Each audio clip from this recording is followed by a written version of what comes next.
Bismillahirrahmanirrahim. Assalamu alaikum. Welcome students. You are watching my YouTube channel. बेटे my name is Sania Mumtaz. आज का हमारा topic है class 9 physics chapter 1 physical quantities and measurements. बेटे last lecture में मैंने आपको फिजिकल मेजरमेंट किस हिसाब से करते हैं, कौन कौन सी चीजें उसमें यूज होती हैं, ये मैंने आपको रीड करवाया था. ठीक है, आज का जो हमारा टॉपिक है वो है इंटरनेशनल सिस्टम ऑफ यूनिट्स. तो बेटे सोचने की बात है कि इंटरनेशनल सिस्टम ऑफ यूनिट्स क्या होता है और इसकी जरूरत कब पेश आई. मैंने आपको बताया था कि पहले क्या होता था कि कोई भी एक खास स्टैंडर्ड नहीं था होता किसी चीज को मेजर करने के लिए. ठीक है, कोई भी एक खास स्पेसिफिक स्टैंडर्ड मौजूद नहीं था होता. किसी पास्ट जमाने में क्या होता था, कोई भी एक खास स्टैंडर्ड नहीं था होता जिससे हम क्या करें, किसी क्वांटिटी को एग्जैक्ट मेजर कर ले या उसके वेट को मेजर कर ले. ठीक है, जब हमें और एक्यूरेट स्टैंडर्ड कोई भी नहीं था. जब स्टैंडर्ड बने, ठीक है, कुछ एक्यूरेटली अच्छे एक्यूरेट स्टैंडर्ड आए. ठीक है, उसके बाद क्या जो मसला था वो पेश आया. वो मसला ये था कि जब स्टैंडर्ड बन गए तो हर कंट्री के जो यूनिट्स थे, मतलब जो यूनिट यूज करते थे वो क्या थे, वो अलग अलग थे. ठीक है, अब पाकिस्तान है, पाकिस्तान के यूनिट और थे, इंडिया के और थे, चाइना के और थे. हर कंट्री के यूनिट्स अलग अलग थे, जिससे क्या होता था, चीजें बेचने में या खरीदने वालों को क्या होता था, इशू होता था. ठीक है, ये सारे मसाइल को खत्म करने के लिए एक सिस्टम पेश किया गया 1961 के अंदर, जिसे क्या कहा जाता है, इंटरनेशनल सिस्टम ऑफ यूनिट्स. ठीक है, इंटरनेशनल सिस्टम ऑफ यूनिट्स क्या होता है. ठीक है, ये एक एग्जैक्ट यूनिट है. ठीक है, जिसे हम यूज करते हैं कोई भी क्वांटिटी को मेजर करने के लिए किसी भी कंट्री के अंदर. ठीक है, जो यूनिट है 7 यूनिट्स है इंटरनेशनल सिस्टम ऑफ यूनिट्स के, वो क्या है, सेम है, जिसके जरिए हमें क्या है, क्वांटिटी का पता चलता है, हमने उसे किस वे से मेजर करना है या उसका यूनिट क्या है. ठीक है, ओके बेटा, इसकी डेफिनेशन क्या होगी, the international committee agreed on weights and measure. ठीक है, इंटरनेशनल कमेटी क्या हुई, वो एग्री हुई पहले तो किसी चीज का वजन करने के लिए और फिर उसे नापने के लिए. कब, 1961 के अंदर उन्होंने क्या किया, रेकमेंडेड किया the use of system consisted of 7 base units. ठीक है, 1961 के अंदर एक कमेटी एग्री हुई जिन्होंने ये डिसाइड किया कि कैसे किसी क्वांटिटी को मेजर किया जा सकता है, उसका वेट किस हिसाब से किया जाता है. इस हिसाब से उन्होंने 1961 के अंदर 7 बेस यूनिट्स को उन्होंने रेकमेंड किया. ठीक है, इसको क्या कहेंगे, इंटरनेशनल सिस्टम ऑफ यूनिट्स. ठीक है बेटे, ये जो इंटरनेशनल सिस्टम ऑफ यूनिट्स है ये ओवरऑल वर्ल्ड में यूज होते हैं, हर कंट्री में यूज होते हैं. ठीक है, फॉर एग्जांपल ये होता था कि हम जो गंदम है उसे शेर में बेचते थे. ठीक है, जब किसी दूसरी कंट्री में जाना तो दूसरी कंट्री वालों को जो यूनिट शेर है उसका नहीं था पता होता. ठीक है, इसलिए उन्हें भी समझने में मुश्किल पेश आती थी और हमें भी समझाने में मुश्किल पेश आती थी.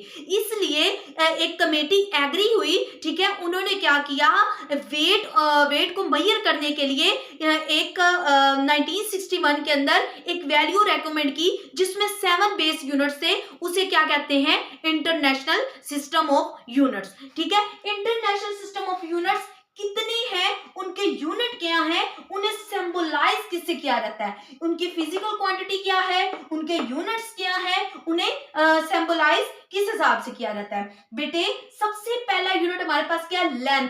लेंथ का यूनिट हमारे पास, लेंथ क्या है, एक फिजिकल क्वांटिटी है, तो लेंथ का यूनिट हमारे पास क्या होगा, मीटर.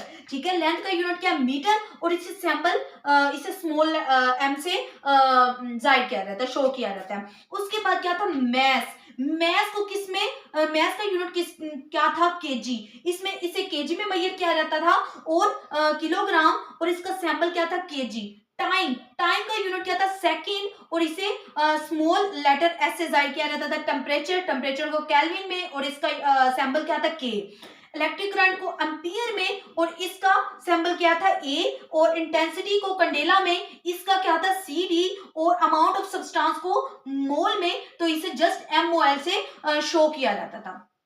ठीक है बेटे, इसी टॉपिक का अंदर से है डिराइव्ड यूनिट। मैं आपको बेस क्वांटिटीज और बेस यूनिट करवा चुकी हूं। ठीक है, ये उसी की तरह सेम है। हमें पता है जो क्वांटिटी बेस क्वांटिटी से निकलती है या डिराइव की जाती है उन्हें क्या कहा जाता है, डिराइव्ड क्वांटिटी। और डिराइव्ड क्वांटिटी के जो यूनिट होते हैं वो किससे निकलते हैं, बेस क्वांटिटी से निकलते हैं। ठीक है, जैसे अब बेस क्वांटिटी की 7 है हमारे पास, ये इसकी जो है 7 बेस यूनिट्स हैं। ठीक है, इनसे जो आगे क्वांटिटी बन रही है डिराइव्ड यूनिट की। ठीक है, फॉर एग्जांपल एरिया हमारे पास क्या है, एरिया का फॉर्मूला क्या होता है, लेंथ मल्टीप्लाई बाय ब्रीथ। अब हमें ये भी पता है लेंथ का यूनिट मीटर होता है, या किसी चीज ब्रीथ को भी हम क्या करते हैं, मेजर करते हैं, तो उसका यूनिट भी क्या होगा, मीटर।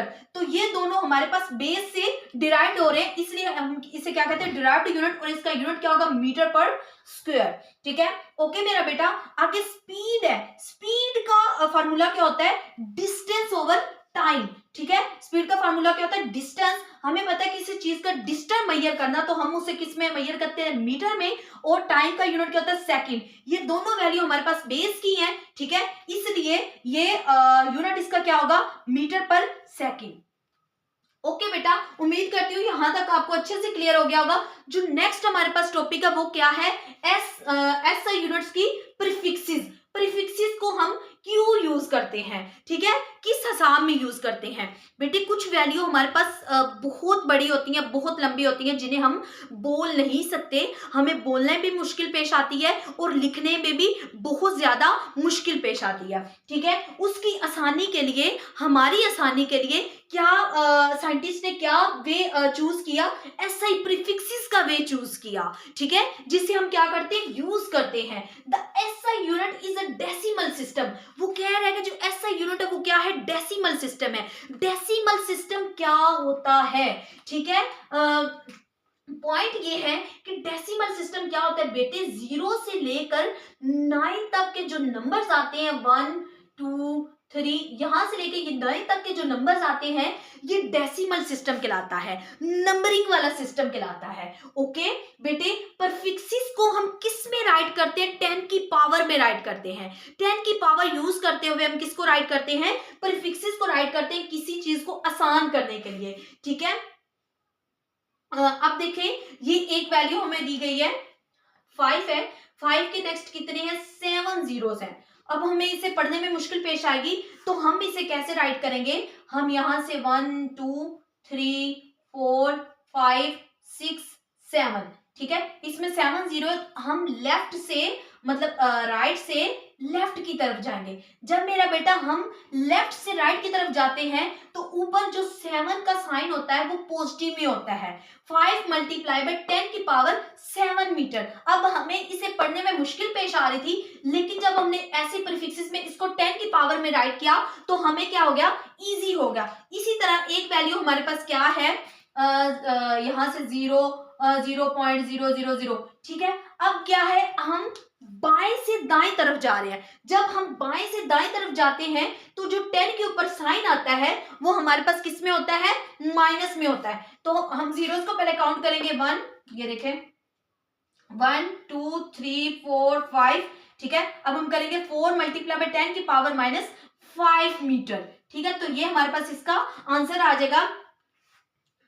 प्रीफिक्सेस जो होता है बेटा, उसमें क्या करते हैं कि वर्ड को हम ऐड करते हैं बिफोर SI यूनिट से।